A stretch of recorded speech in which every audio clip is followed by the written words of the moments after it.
Bienvenidos a Mecánica de Motos Academic. Continuamos con nuestro curso de electricidad de motocicletas en nuestro módulo 1, Fundamentos de Electricidad y Metrología. El tema que vamos a abordar el día de hoy es el tema 4 correspondiente a la ley de Ohm. En la clase anterior entendimos qué es voltaje, qué es corriente y resistencia. Ahora vamos a aprender cómo se relacionan entre sí gracias a una fórmula muy simple pero poderosa. La ley de Ohm es como la regla de oro de la electricidad. Con ella puedes calcular qué pasa en cualquier circuito, cuánto voltaje necesitas, cuánta corriente circula o qué resistencia hay. Y lo mejor, en esta clase lo verás explicado de forma sencilla con ejemplos reales que podrás aplicar en la práctica. Iniciamos. ¿Qué es la ley de Ohm? Esta fue descubierta por un físico alemán llamado Georg Simon Ohm. Él descubrió que existe una relación directa entre tres cosas: voltaje, representada con la letra V, corriente, representada con la letra I, y resistencia, representada con la letra R. ¿Y cuál es la fórmula? Es esta. Voltaje es igual a corriente por resistencia. Aquí les he puesto estas tres imágenes que las utilizamos en el video anterior para representar a estas tres magnitudes para que la recuerden mejor. Recordemos, voltaje es la fuerza que impulsa a los electrones en un conductor. La corriente es el flujo de los electrones en un conductor y la resistencia es la oposición a el flujo de electrones en un conductor. En este orden de ideas, el voltaje es igual a la corriente por la resistencia. Espero que con estas imágenes recuerden mejor esta fórmula. Ahora bien, también puedes usar esta fórmula al revés, que quiere decir que si conoces dos magnitudes, puedes calcular la tercera. Por ejemplo, la fórmula principal nos dice cómo calcular el voltaje, pero si conocemos dos de estas magnitudes podemos calcular la tercera. Por ejemplo, para hallar la corriente, simplemente tendremos que dividir el voltaje sobre la resistencia. Y para hallar la resistencia, simplemente debemos dividir el voltaje sobre la corriente.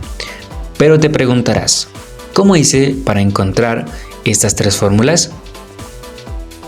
Hay una fórmula sencilla de calcularlas y mejor de recordarlas. Y es que para no olvidar la ley hay un truco muy usado que se conoce el triángulo de Ohm, que es este. Sencillo, dibujamos un triángulo y lo dividimos en tres partes. Arriba, en la parte amarilla, va el voltaje, representado con la letra B.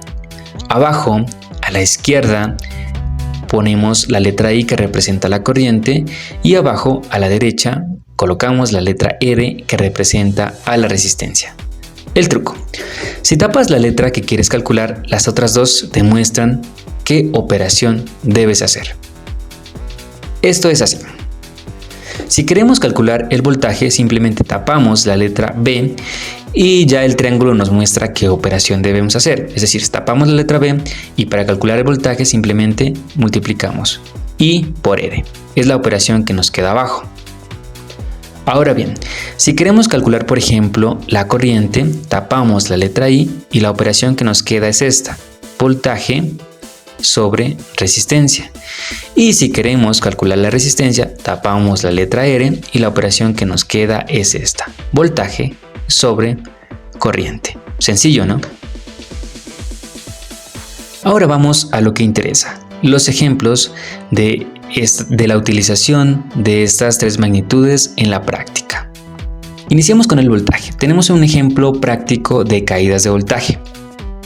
Pero antes de pasar al ejemplo matemático, debemos aclarar lo siguiente: cuando la corriente eléctrica pasa por un cable o conexión que tiene resistencia, hay caídas de voltaje. Esa resistencia puede ser intencional, colocada para limitar la corriente, o no intencional, por ejemplo, cables rotos o cortados parcialmente, demasiado delgados, oxidados, conexiones flojas o sucias, componentes envejecidos. Esto hace que parte del voltaje se pierda en ese tramo. Te lo explico de esta manera. Aquí tenemos dos imágenes. En esta primera es un circuito que hemos venido trabajando y donde explicamos en la clase anterior la magnitud resistencia. Vemos que tenemos una batería, dos cables, uno que conecta al borne positivo y el otro al borne negativo y que van al consumidor, que es el bombillo, y en este caso no enciende porque hay colocada una resistencia. Es decir, la resistencia en este caso fue colocada de forma intencional, o sea, yo fui a una tienda, compré una resistencia y la coloqué en el circuito, de tal manera que este bombillo, al colocarla esta resistencia en el circuito, obstruye el paso de la corriente y hace que el bombillo no enciende o que encienda pues de una manera más tenue. ¿Listo? En este caso la resistencia fue colocada de manera intencional, pero en otros casos puede ser que esa resistencia sea no intencional. Por ejemplo, que hay un cable roto. En este caso aquí viene una corriente más alta y al haber esta resistencia pasa a una más baja, porque los cables de pronto estén molidos, sucios, conexiones oxidadas, todo lo que le menciona este párrafo. Entendido esto, vamos al ejemplo práctico de caída de voltaje. Es el siguiente.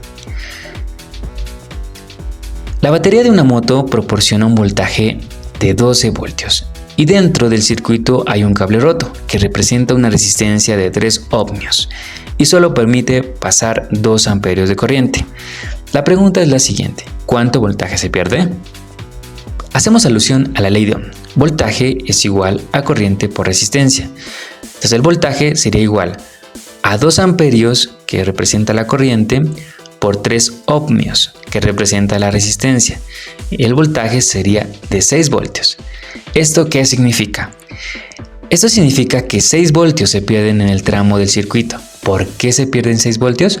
Porque la batería inicialmente proporciona 12 voltios y al componente solamente le llegarán 6. Esto porque hay un cable roto que representa una resistencia de 3 ohmios. Les explico mejor. La batería de tu moto proporciona 12 voltios.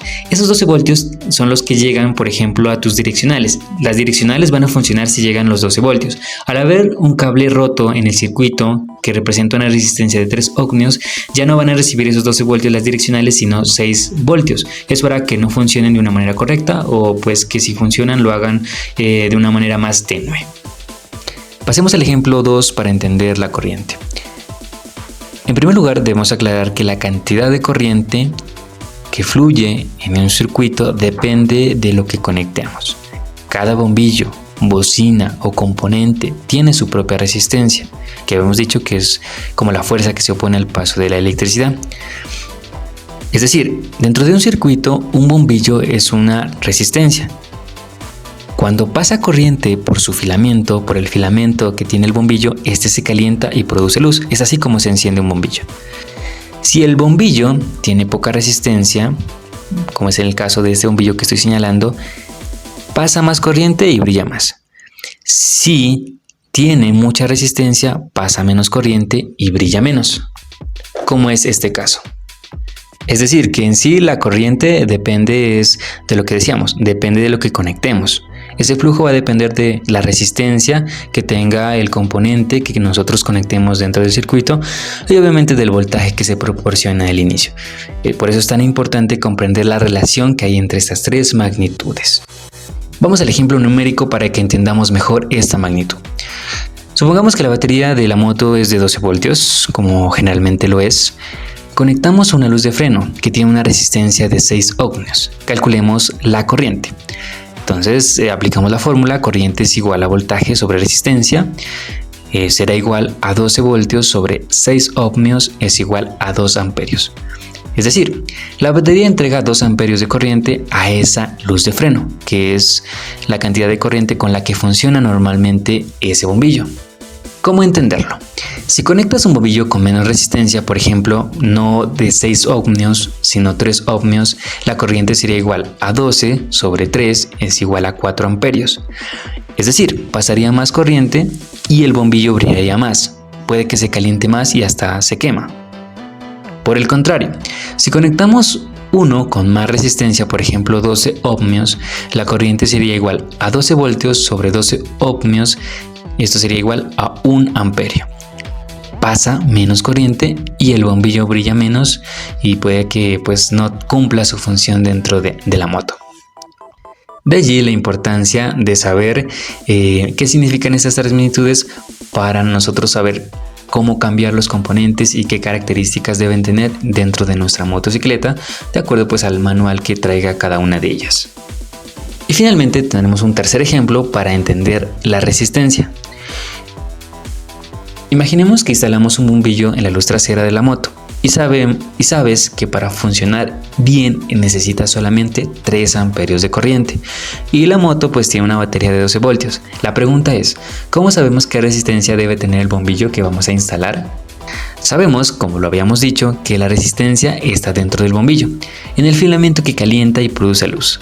Esa resistencia limita el paso de la corriente para que el bombillo funcione bien. Es decir, para que el bombillo reciba la corriente correcta, que serían los 3 amperios, esa resistencia interna debe cumplir esta fórmula. La resistencia es igual al voltaje sobre la corriente. Sustituimos los valores de la batería y la corriente que conocemos. 12 voltios sobre 3 amperios es igual a 4 ohmios. Esto significa que el filamento del bombillo debe tener aproximadamente 4 ohmios de resistencia interna para que el bombillo funcione con 3 amperios y brille bien. Si el filamento tuviera menos resistencia, pasaría más corriente y el bombillo se podría quemar o fundir. Si tuviera más resistencia, pasaría menos corriente y el bombillo se vería más débil. Para entenderlo fácil, la resistencia está dentro del bombillo y es la que controla cuánta corriente pasa. La batería empuja 12 voltios y el filamento con sus 4 ohmios deja pasar solamente 3 amperios, justo lo que la luz trasera de freno necesita para brillar bien y durar. Sencillo, ¿no? Cuando empieces a usar el multímetro, podrás comprobar si los valores que mides cumplen con la ley de Ohm. Por ejemplo, mides 12 voltios en un circuito. El componente tiene 6 ohmios. Según la ley, debería circular 2 amperios. Si el multímetro marca algo diferente, hay un problema en el circuito. Mala conexión, cable en mal estado o resistencia alterada. Conclusión. Gracias a la ley de Ohm podrás saber si un componente funciona bien, detectar fugas o pérdidas de voltaje, calcular cuánta energía consume cada parte de la moto y lo mejor, todo con solo 3 letras, B, I y R. Recuerda, la práctica es el maestro, pero el conocimiento te hace más preciso. Los esperamos en la siguiente clase. Somos Mecánica de Motos Academic. Hasta pronto.